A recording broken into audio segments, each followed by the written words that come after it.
Ha llegado el momento de escuchar la palabra de Dios. Un potente mensaje extraído de las Sagradas Escrituras. En la voz del pastor Carlos Hoyos. Vámonos con la primera pregunta, ¿le parece? Claro que sí, hermano Carlos. Bueno, a propósito de eso, quiero decirle a uno de nuestros oyentes que está preguntando acerca, por acá está, que si un pastor puede presentar a hijos de personas inconversas. El día viernes se dio respuesta a esa pregunta. Si lo desea buscar, el viernes exacto estuvo esa pregunta allí. Creo que viernes que acaba de pasar se dio respuesta a esa pregunta. Dice acá, pastor, tengo una duda. ¿Cómo es el llamado de Dios hacia un hombre para ser pastor? Mi esposo ha tenido experiencias muy bonitas, pero extrañas, donde se le han acercado en distintas ocasiones personas a decirle cosas acerca de él, personas que no le conocen. Un pastor le dijo, sin conocerlo, que él tenía corazón de pastor. En un campamento, el predicador, después de acabarse el programa, también le mencionó esto. Iba pasando a su lado y le dijo que todo ese valle era pequeño para lo que Dios iba a hacer con él. En un culto, hasta un hombre entró en la iglesia y entró hasta donde estábamos a decirle que él estaba tomando en una cantina, pero que algo lo envió hasta decirle que a él le tocaba pagar el precio, porque lo que Dios tenía era muy grande y varias cosas más.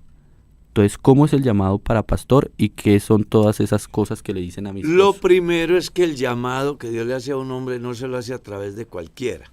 Uh-huh. Eso de que a mí me dijo una tía, que fue que mi hermana se soñó, que un pastor vino y me dijo, que tuve una visión. Así no funciona el llamamiento. Imagine usted los apóstoles llamados por cualquiera que se sale de una cantina y decirle, venga, usted va a ser un apóstol. ¿Ya?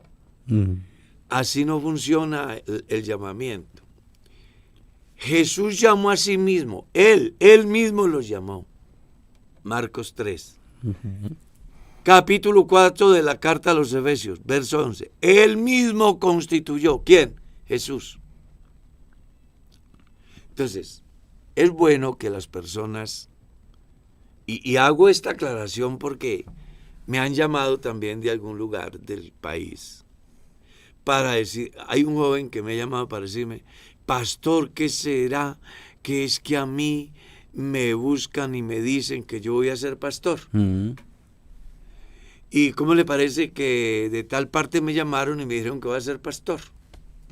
Entonces tienen al muchacho casi loco, uh-huh, desubicado. Uh-huh. Todo porque la gente le cree mucho a la gente y no le cree a Dios. Entonces, el que llama al hombre al ministerio es Dios. Y tiene un conducto regular. El primer conducto regular que Dios tiene para llamar a un hombre al ministerio es el pastor que lo administra. No es el vecino. Es el pastor donde usted asiste a su iglesia. 2. Ese llamado es confirmado por los directivos distritales uh-huh. cuando lo entrevistan y analizan si de verdad usted tiene llamamiento o no. Uh-huh. Y 3, cuando la iglesia decide enviarlo. Entonces, Dios me llama a través de, ¿cierto?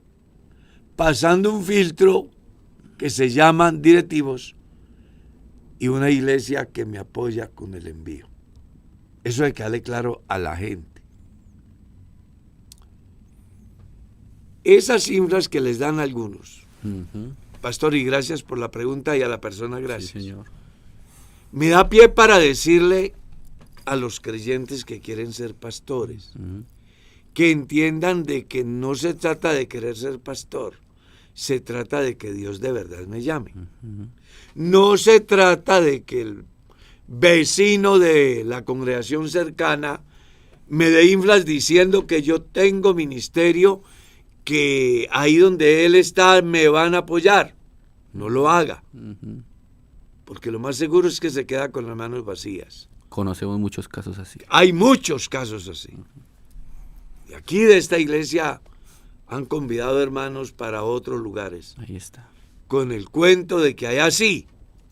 Y después uno se da cuenta que el hermano está frustrado. Entonces, no. Usted debe de saber 3 cosas. Una, o mejor, sí, 3 cosas por medio de las cuales usted mismo se da cuenta si tiene un llamado. ¿Cuáles son? Las que Jesús menciona en el Evangelio, que son visión, compasión y acción. Jesús vio las multitudes, tuvo compasión de ellas y entró en acción. Cuando yo tengo esas 3 virtudes, me pueden de alguna manera estar diciendo que soy llamado al ministerio. Pero aparte de eso, yo debo saber para qué me llama Dios. 1, para que esté con Él. 2, para enviarme a predicar. Y 3, para sanar enfermos y liberar endemoniados. Está en San Marcos capítulo 3. Y requiero 3 gracias. La gracia de Dios ante el pastor, que ve en mí el llamamiento. La gracia de Dios ante los directivos, que ve en mí el llamamiento. Y la gracia de Dios en la iglesia, que dicen, este es llamado y lo vamos a apoyar. Amén. Es la mejor manera de entender. Muy bien, mi pastor. Nos llega una inquietud y pregunta aquí el oyente, dice, pastor, en la iglesia hay un hermano que es muy abusivo con las mujeres. El pastor ya tiene pruebas de todo, pero no habla con el hermano. Hay hermanos y amigos que ya no están yendo a la iglesia por el hermano. Han pasado muchas cosas feas con ese hermano. Entonces mi inquietud es, ¿qué se debe hacer? ¿O qué debe hacer la iglesia con respecto a eso? O el pastor, Dios lo bendiga. En primer lugar, no es hermano. Una persona que tiene un comportamiento de esos no es hermano. No es hermano. Entonces yo espero que le quede claro a él, a la iglesia y a los amigos. No es hermano quien, llamándose, se comporta diferente a lo que dice que es. No es hermano. Es de los que profesan conocer a Dios, pero con sus hechos lo niegan. 2, es una visión que usted tiene del problema. Además hace un juicio con relación a lo del pastor. Usted no sabe si el pastor habrá tomado algunas medidas, lo habrá llamado o qué proceso estará llevando a cabo con dicha persona. Se lo digo por experiencia propia. A mí se me han acercado creyentes. Hermano, que fulano de tal, que venga, que mire, que... Porque piensan que uno no ve ni está haciendo nada. Sí. Entonces ahí se meten en un problema porque están juzgando al pastor, haciendo juicios que no les competen. Es muy posible que el pastor, habiendo visto el problema, ya le haya llamado la atención, haya comenzado ese debido proceso. Ese debido proceso es el que encuentra en San Mateo capítulo 18. Si tu hermano peca, llámalo, estando tú y él solos. Si no te escucha, llama a 2, para que en boca de 2 o 3 testigos conste toda palabra. Si no los escucha, dilo a la iglesia. Y si no escucha a la iglesia, tenle por gentil y publicano. Sí. Es muy posible que el pastor esté en ese proceso. Así que yo les pediría que no corran tanto haciendo juicios, que lo más seguro es que pueden terminar tocando con el ungido de Dios, y eso va a ser más delicado. Amén. Pastor, usted me podría... ¿Qué debe hacer la iglesia? Esperar que el pastor, que es la autoridad y tiene la responsabilidad ante Dios y ante la iglesia, sea el que lleve a cabo el debido proceso y tome la decisión final. Esperar es la única consejo que se puede tomar. Nos preguntan acá, pastor, ¿usted me podría explicar el versículo 21 de Juan 17? En donde el Señor ora por sus discípulos y dice allí, para que todos sean uno, como tú, oh Padre, en mí y yo en ti, que también ellos sean uno en nosotros, para que el mundo crea que tú me enviaste. Pero no sé cuál es la pregunta. Sí, solamente dice, si dice acá, explicación, sobre todo en la parte donde dice unos en nosotros. Sí, la persona está confundida. Sí, señor. Con la oración de Jesús. Recuerde que San Juan 17 es la oración del sumo sacerdote. Exacto. Jesús se está desempeñando como sumo sacerdote. En esa oración está intercediendo, como era el deber del sacerdocio, interceder, según Hebreos capítulo 5. Leas el capítulo 5. Está cumpliendo con el deber sacerdotal. Sin dejar, oiga, que es muy importante, porque el versículo está mostrando el oficio sacerdotal de Jesús, sin dejar de ser la esencia o la razón ante el cual se intercede. Eso suena raro, porque alguien dice, ¿cómo puede ser que Jesús ora y ora a sí mismo? Sí. Pues es que el texto se lo está diciendo, para que sea yo en ti y tú en mí. ¿Cómo explica eso? Yo puedo explicar que el agua se puede echar en la botella, pero no puedo explicar que la botella se puede echar en la misma agua. ¿O sí? No se puede. Sin embargo, ahí aparece, mostrando con ello la relación de esencia entre el Cristo sacerdote y el Dios que salva. ¿Ya? Y en el término al cual se refiere nosotros, pues claro, es que Jesús está hablando como sacerdote, intercediendo por sus discípulos. Entonces, lo normal es, si Jesús es el sacerdote y a la vez Jesús es Dios, hay dos oficios ahí, o dos condiciones. Exacto. La de sacerdote y la de Dios. Al resumir la oración, está diciendo nosotros. Cada que usted lea, eso es importante, a Jesús en la Biblia, léalo en el contexto que lo está haciendo. o en el oficio que está Claro. tomando. Entonces, ¿qué es lo que Jesús está haciendo en San Juan 17? Lo que hacía el sumo sacerdote. Con la diferencia que el sumo sacerdote de la ley dependía de alguien. Jesús no depende de nadie. Cuando usted lee el capítulo 7 de la carta a los Hebreos, encuentra que Jesús es el sumo sacerdote conforme al orden de Melquisedec. ¿Y quién era Melquisedec? No tenía padre, no tenía madre, no tenía principio, no tenía fin, no tenía genealogía alguna. Entonces, ¿quién era Melquisedec? Dios mismo. Dios en oficio de sacerdote, en una de sus teofanías. Así como tuvo el oficio de cordero en su Por ejemplo, momento. O la visión que aparece en el capítulo 5 del libro de Apocalipsis. Juan está triste porque no hay quien abra el libro, inclusive ni pueda mirarlo. Y uno de los ancianos le dijo, no llores.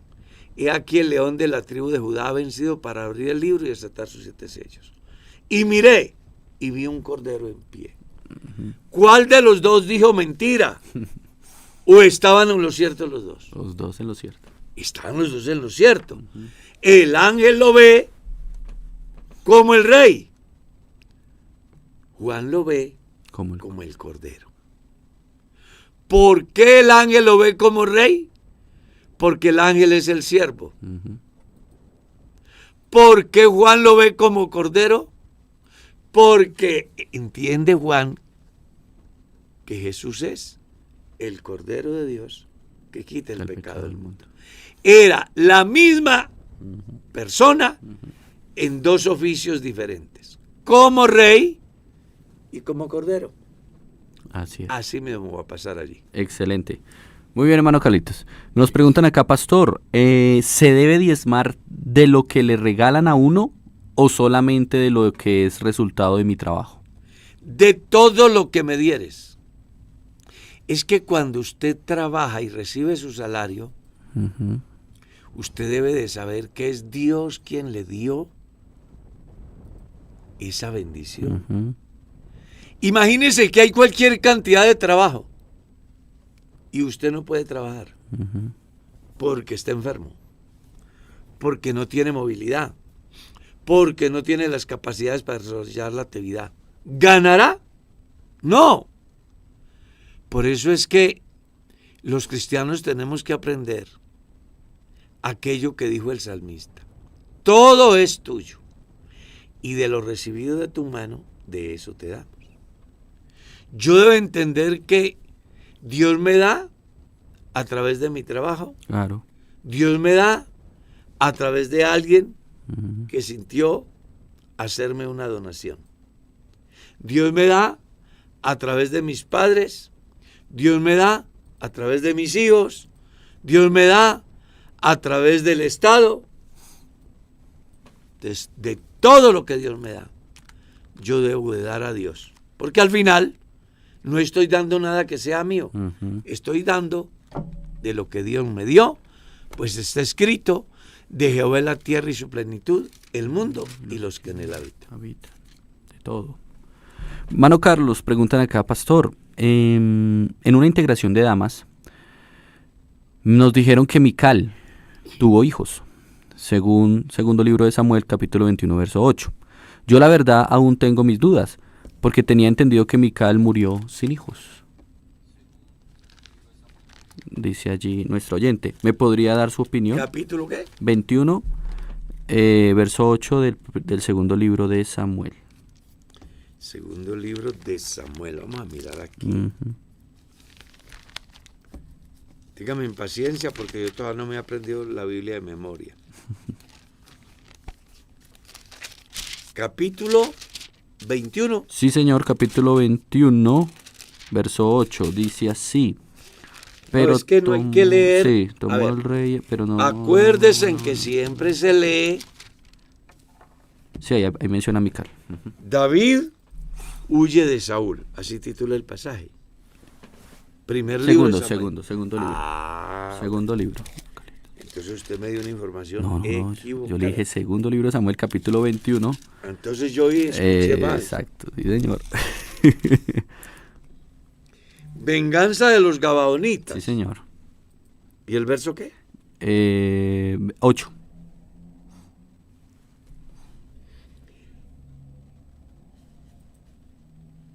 Verso 7 vamos a leer. Ujú. Y perdonó el rey a Mefiboset, hijo de Jonatán, hijo de Saúl, por el juramento de Jehová que hubo entre ellos, entre David y Jonatán, hijo de Saúl. Pero tomó el rey a 2 hijos de Rispa, hija de Aja, los cuales ella había tenido de Saúl. Uno se llamaba Armoni y Mefiboset, y a 5 hijos de Mical, hija de Saúl. Ujú. ¿Cuál es la pregunta? Que ella tenía entendido que Mical murió sin hijos. Bueno, usted puede tener entendido que ella murió sin hijos, pero aquí dice que tenía hijos. Entonces usted tiene que decidir, ¿cree como está o cree como una suposición? Textualmente está diciendo, los cuales, hijos de Mical, hija de Saúl, los cuales ella había tenido de Adriel, hijo de Barzilai Meaolalitita. Menciona hasta el abuelo de los muchachos. Yo le invito para que crea como está escrito. No mi visión, sino cómo está. ¿Y cómo está escrito? Que sí tuvo. Que sí tuvo hijos. Amén. Sigamos. Bien, nos preguntan acá, pastor, ¿por qué hoy en día, el hablar en lenguas es por señal a los incrédulos? Así es la pregunta. Bueno, no es hoy en día. Ujú. Siempre ha sido así. Primera de Corintios, eso aparece en Primera de Corintios. Exacto. Eso no es una nueva carta que salió. Ujú. Es importante eso. La gente debe entender en qué año fue escrito Primera de Corintios. 60 años. Después de Cristo.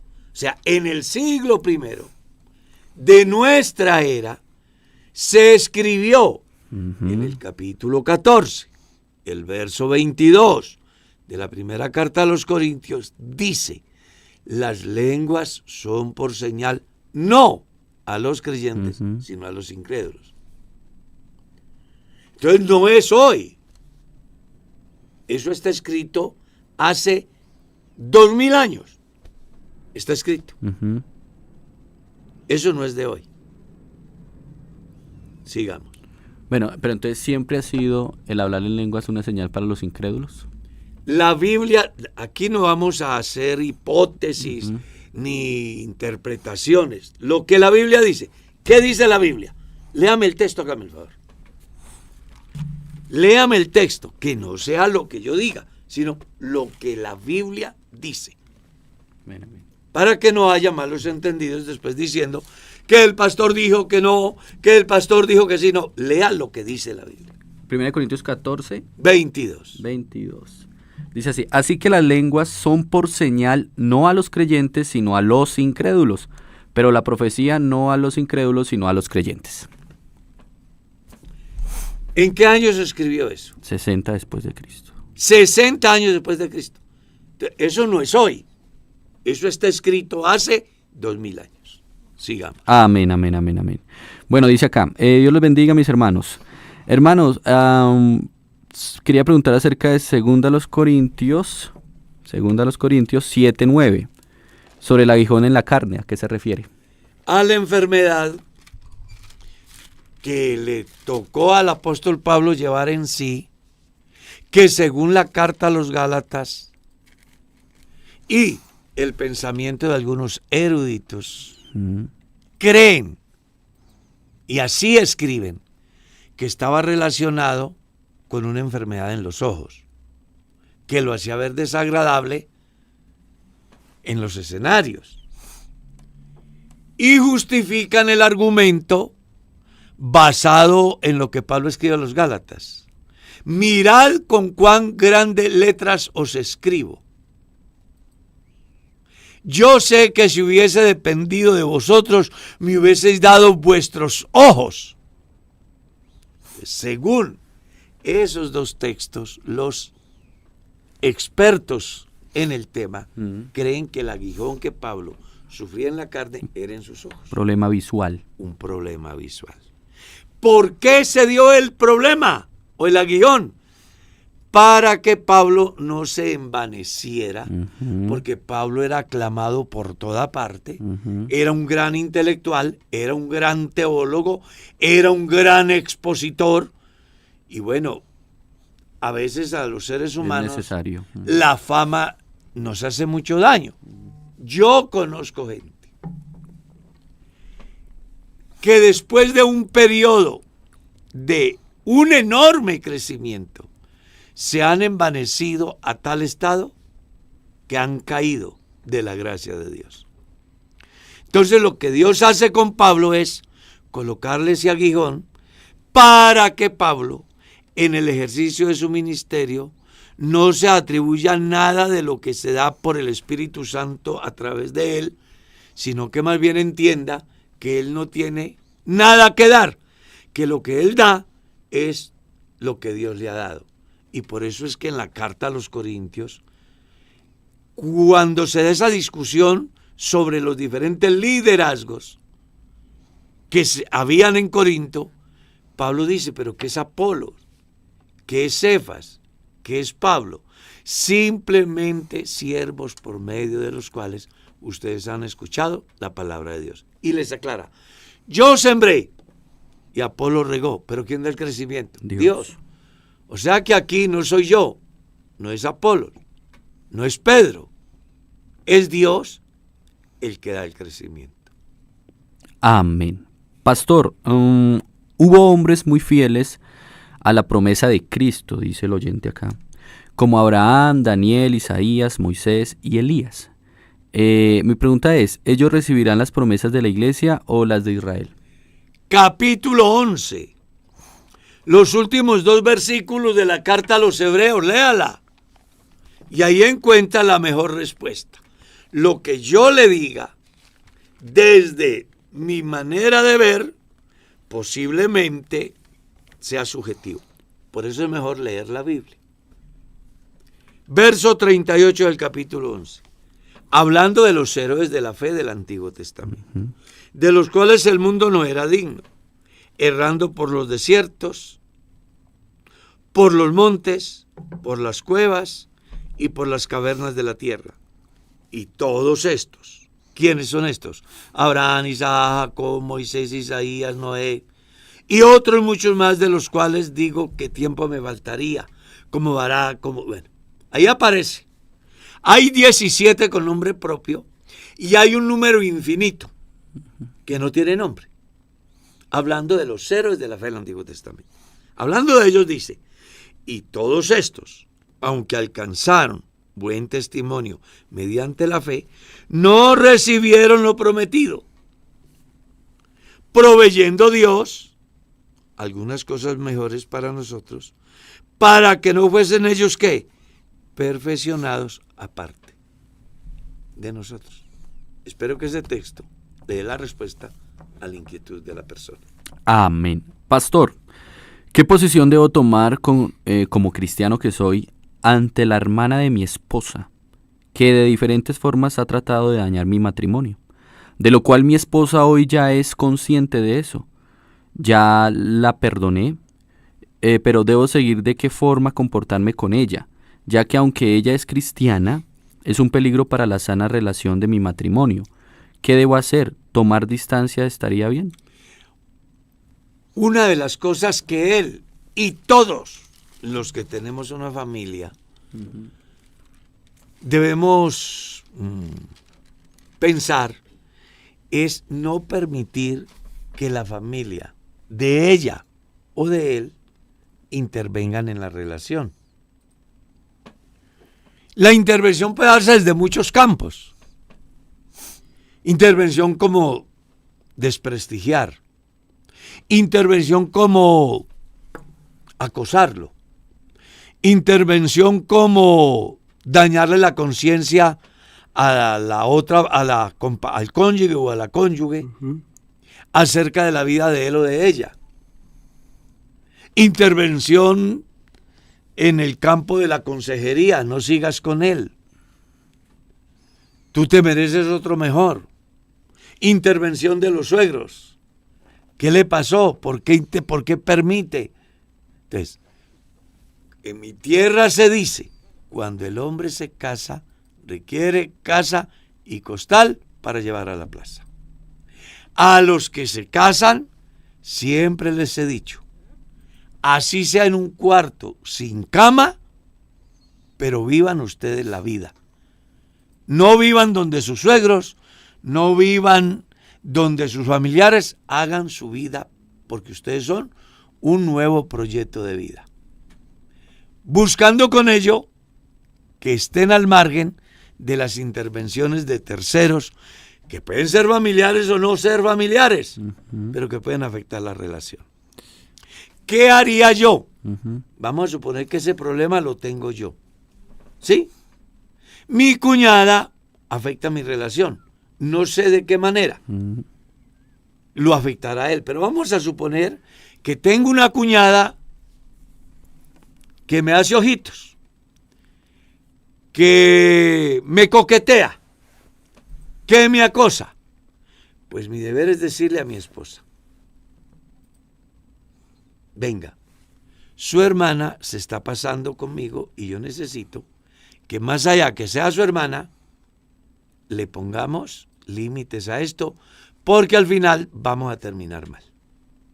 Entonces dígale a la dama, junto quien debe de estar ahí liderando el proyecto es la esposa, para decirle, vea Julana, usted es mi hermana, usted es la cuñada de mi marido, la quiero mucho, la valoro, pero hágame el favor, y si usted no viene a ayudar a construir, no visite mi casa para destruir. Y eso debe de hacerse con quien intente dañar una relación de una pareja. Yo tuve suegros y tuve padres. Y cuando de uno de los dos lados quisieron intervenir, yo les dije, los quiero, esta siempre será su casa, siempre y cuando vengan de una manera correcta. Pero si van a venir a generar controversia, no me visite la casa. Así de simple. Y nosotros tuvimos una muy buena relación con mis suegros, tuvimos una muy buena relación con mis padres merceditas, a ella la quisieron demasiado, ya no están ninguno de los dos. ¿Pero por qué? Porque les dijimos que son importantes, pero que no vamos a permitir intervenciones de nadie en la relación de nuestro hogar. El hogar es sagrado. Cuando en un hogar intervienen terceros, las cosas marchan mal. Y si usted lo tolera, va rumbo al fracaso. Entonces simplemente párese donde es, póngase de acuerdo con su mujer, paren no solo a su cuñada, sino a todo el que quiera dañar su buena relación. Amén. Pastor, llega una pregunta que es un poco recurrente, la hemos escuchado varias veces y se ha dado respuesta. No sé si desea darle la respuesta. Dice, pastor, ¿me podría explicar Apocalipsis 7:9, que habla acerca de la multitud de ropas blancas? ¿A qué se refiere? Hay varias corrientes, eso lo hemos dicho más de una vez, pero hay gente nueva que llega. Sí, señor. Cuando existen diversas conjeturas con relación a la interpretación de un texto bíblico y yo las conozco, pues mi deber es hacerlas saber. Porque la idea aquí no es que las personas crean como el caballo que le colocan la carretilla y 2 tapas al lado para que no vea sino hacia el frente. No, la idea aquí es que podamos abrirnos a investigar, a profundizar en el conocimiento de las Escrituras. Entonces, escuche y después usted define. Le voy a dar las diferentes corrientes de pensamiento de las cuales he leído y he escuchado. Y le voy a dar el pensamiento que yo tengo con relación a ese pasaje. Entonces, una corriente que son los israelitas de todo el mundo. Dice. 2, que son los creyentes de la Iglesia Pentecostal Unida de Colombia que no supieron vivir cristianamente y se quedaron. Entonces en la gran tribulación se harán cortar la cabeza. Esa es otra corriente. 3, que son todos los creyentes de todas las sectas y religiones habidas y por haber, que después de la desaparición de la iglesia, ellos entenderán que la única salida es el evangelio, creerle a Jesús, inclusive pagando con la vida, y que esos son. ¿Ya? Le hago saber lo que yo pienso. Ya escucharon las 6 corrientes, ¿verdad? Déjeme, antes de darle mi opinión, decirle por qué yo no estoy de acuerdo con esas corrientes. Primero, porque en Apocalipsis aparece por lo menos 4 veces la palabra no se arrepintieron de adorar a los demonios, a las imágenes. No se arrepintieron de sus fornicaciones, de sus homicidios. No se arrepintieron y antes blasfemaron contra Dios. Entonces, si la gente no se convierte, si la gente no se arrepiente, si la gente en ese periodo de la semana 70 de Daniel más bien se vuelven blasfemos, ¿cómo podemos justificar que esa gente se salve en la gran tribulación? Si no hay arrepentimiento, si no hay conversión. Segunda razón, recuerde que la única oportunidad para la salvación de los gentiles es el tiempo de la gracia. En la semana 70 de Daniel, la salvación será única y exclusivamente para la casa de Israel. Después de hacer esa aclaración, les voy a decir lo que yo pienso de esa multitud. Lo hago basado en Biblia. Recuerde que la era de la iglesia en el Apocalipsis va hasta el capítulo 4, el verso 1. Capítulo 1, 2 y 3 se encuentra ahí consignado lo que es la iglesia. Uh-huh.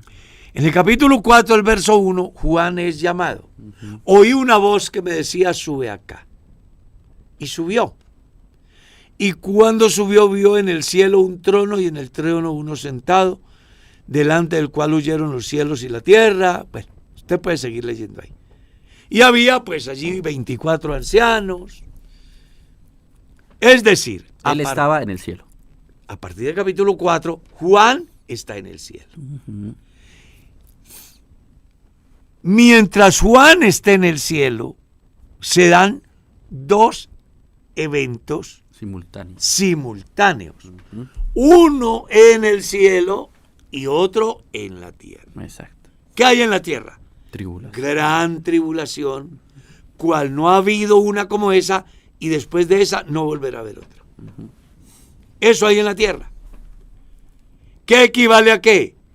Al gobierno satánico, a los juicios de Dios, al toque de las trompetas, al derramamiento de las copas de la ira, en fin, uh-huh, a desatar los 7 sellos del capítulo 6. Todo eso se va a dar en la tierra. Pero ¿qué hay allá en el cielo? Donde Juan está mirando, observando como tipo de la iglesia en la presencia de Dios. Está la adoración celestial, están los galardones para los creyentes, están las bodas del Cordero. La pregunta es, ¿dónde está viendo Juan la multitud? ¿Le está viendo en la tierra o le está viendo en el cielo? Si lees bien, Juan le está viendo ¿a dónde? En el cielo. Claro. Y observe cómo dice, estos son los que han lavado sus ropas y las han emblanquecido en la sangre del Cordero, y por eso están aquí. La confusión de la gente es porque algunas versiones dice han salido de la gran tribulación, otra dice de grande tribulación.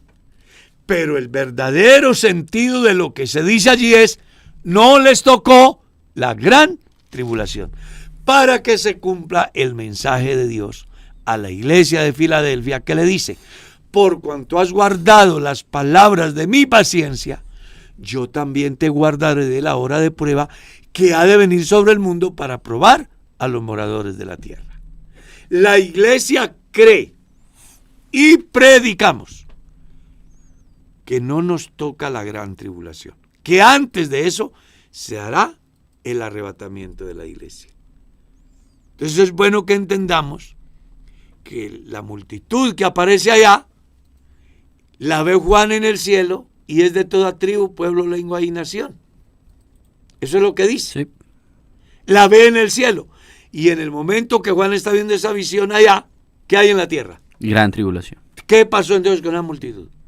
Que no pasó, no les ahí. tocó, no les tocó pasar la gran tribulación. Yo pienso que una de las, también de las, se me fue la palabra, bueno, de la confusión que hay es porque como se ha dicho que el capítulo 4 en adelante la iglesia ya no le corresponde. Pero en la tierra. Exacto, es a eso lo que en se la refiere. tierra. Entonces Aparte, muchos relacionan ya ese capítulo con Israel o con otras cosas. Del capítulo 4 al capítulo 19, la iglesia no está en la todos tierra. los eventos se dan en el cielo. La iglesia es parte activa en el cielo. Exacto. Vuelve a aparecer en el escenario viniendo a la tierra en el capítulo 19, exacto, del verso 11 en adelante, donde dice, vi el cielo abierto. Pero Juan sigue teniendo visiones simultáneas, claro, simultáneas del cielo y de la tierra. Claro. Juan dice, vi el cielo abierto y aquí un caballo blanco y el que lo montaba se llamaba Fiel y Verdadero, exacto, que con justicia juzga y pelea. Hablando acerca de su revelación, donde luego se hará el juicio de las naciones vivientes para que la gente entre al periodo del reino y después del reino llegue la aniquilación o el fin de todas las naciones que pudieron vivir en el reino, pero que al final se rebelaron contra Dios, fuego desciende del cielo, los consume y entonces el juicio final y la eternidad sin fin. Amén. Quiero decirle a nuestro oyente, bueno, así aparece acá su usuario, teléfono muerto. Él mandó una pregunta, pero efectivamente él dice que la envió en 2 partes. La primera parte no aparece, solo aparece la segunda parte y por eso no he leído su pregunta porque está cortada, entonces no se entiende. Si puede enviarla nuevamente completica, le agradecemos. Pregunta, pastor, ¿dónde queda el infierno? El camino del entendido es hacia arriba para apartarse del infierno que está abajo. Sigamos. Pastor, ¿por qué las... No lo digo yo, lo Sí, dice la Biblia. Sí, amén, así es. Está abajo. ¿Por qué las iglesias, dice a nuestra oyente, ¿no? ¿Por qué las iglesias grandes no ayudan a las iglesias pequeñas si somos un solo pueblo? Es una desinformación que tiene el hermano. Exacto. De la iglesia del Boyacá Real, que dicen que es una iglesia, entre comillas, grande. Se ayuda a todas las iglesias más necesitadas del país y a todas las misiones en 40 países. Y del mundo, sí. ¿Quiere que le diga más? Se ayuda a las viudas y huérfanos, hijos de pastores. Se ayuda a las personas que sufren catástrofes, como lo que pasó en Mocoa. No, ¿cómo que no ayudan? La iglesia tiene un departamento de obra social que tiene su representación local en cada iglesia. La iglesia colecta ofrendas para enviar a un fondo nacional de donde les van a ayudar a todos.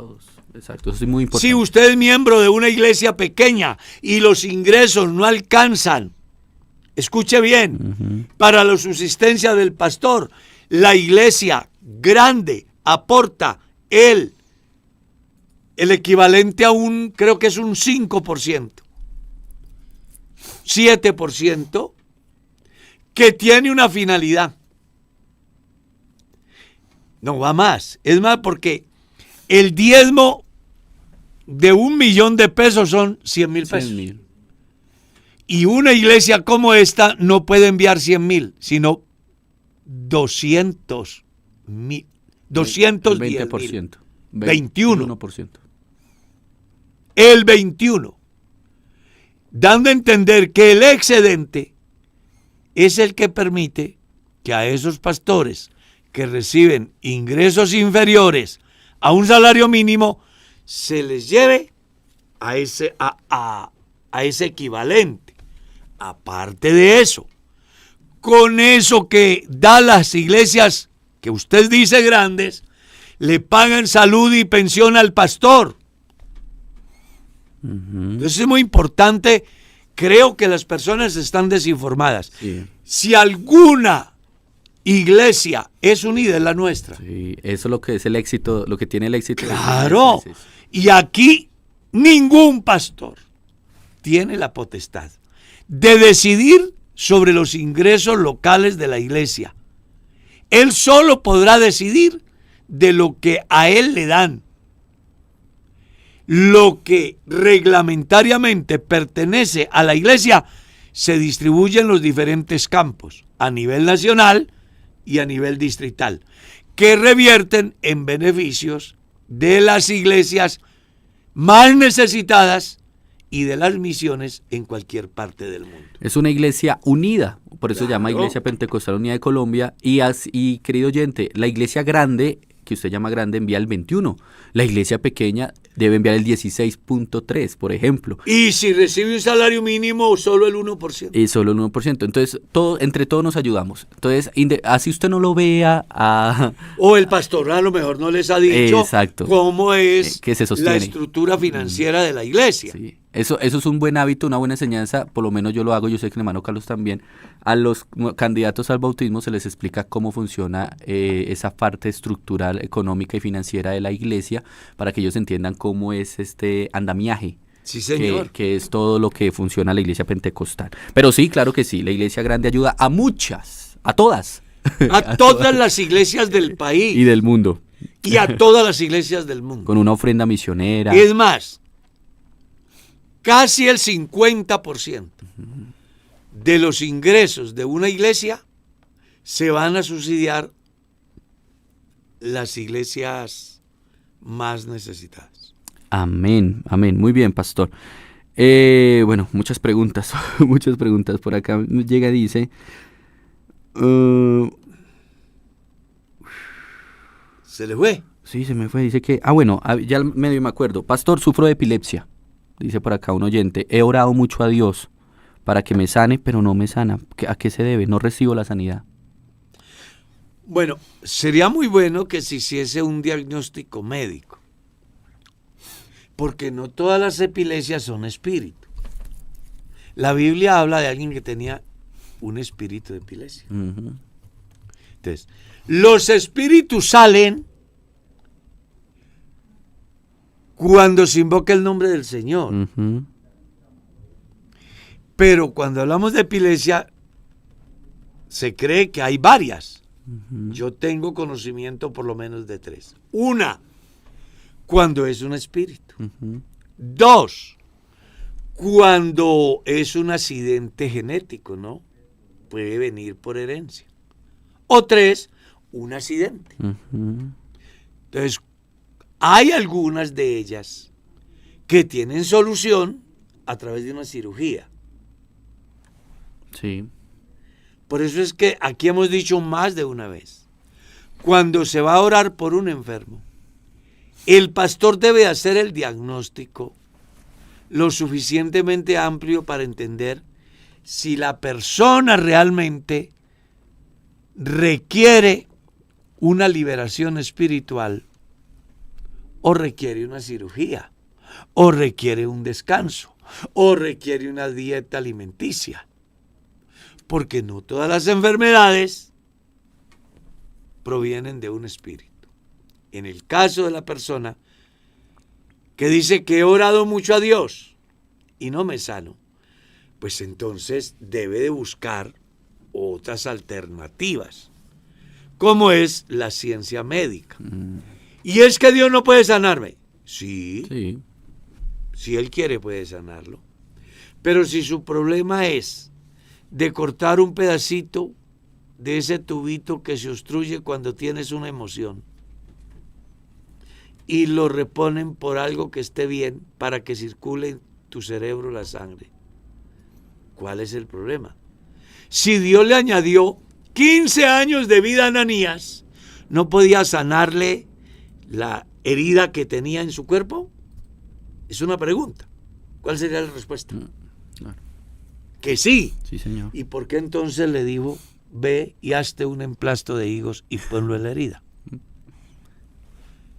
A mí me parece que esas cosas aparecen en la Biblia para que nosotros no lleguemos al fundamentalismo, La ciencia. sino que entendamos Sí. que Dios hace lo que yo no puedo hacer, pero también deja a que yo agote el recurso que puedo agotar, que en este caso puede ser la ciencia médica. ¿La ciencia también es voluntad de Dios? Claro. Muchos satanizan esa parte de la ciencia, pero no debería ser así. No, no es así. Quien la sataniza está equivocado. Sí, señor. Pastor, yo no he podido perdonar, pero sin embargo he buscado a Dios para que me ayude a hacerlo, para que Dios me sane el alma. ¿Dios sí me escucha? Pues he escuchado que si no perdono, Él no escucha mi oración. ¿Me podría dar consejos para poder sacar esa raíz de amargura? La mejor manera es aceptar la realidad. Si yo tengo una enfermedad, la mejor manera de superarlo es aceptando que tengo esa enfermedad. Uh-huh. ¿Y cómo acepto? Bueno, cuando tomo una de 2 decisiones en el caso de la enfermedad. Dejo que la enfermedad avance hasta que me muera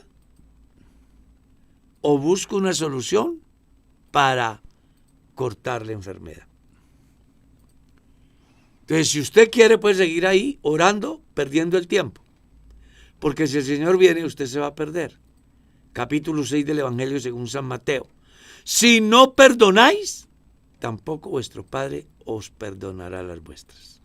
Eso es bíblico, eso no tiene reversa. Usted sabe que tiene rencor, o sea, ya sabe que tiene una enfermedad. Hay 2 medicinas. Una, deja que ese mal la mate o lo mate. O 2, busca la medicina del perdón. ¿Cómo afrontarlo? Llamando a la persona, sentándome con ella. Escuche usted.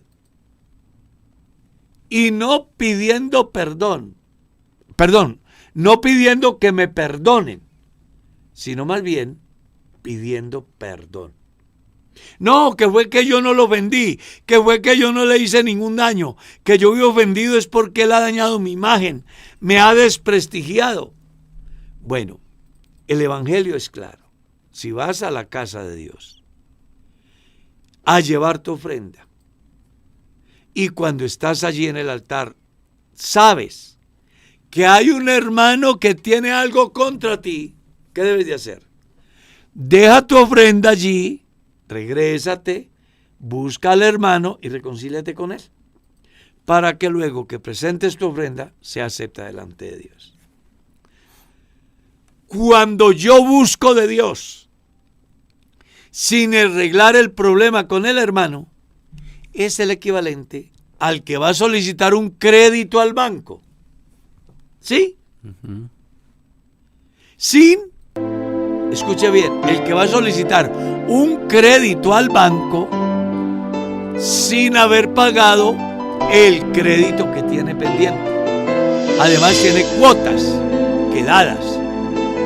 Y como tal, lo que el banco le dirá es, póngase al día y luego miramos su nuevo crédito. Recuerda, hay que estar en paz y salvo con el prójimo y con Dios para poder esperar una respuesta favorable de Dios. Amén. ¿Y el tiempo se fue, hermano Carlitos? Que no se preocupe, que nos vemos el miércoles. Quedan muchas señor. Preguntas, pero les motivamos a que no se cansen. Hay una última pregunta. ¿Sí? ¿Me puede regalar el número del pastor Carlos? 301-274-2288. Ahí está. 301-274-2288. Agradecerle al hermano Alex ahí.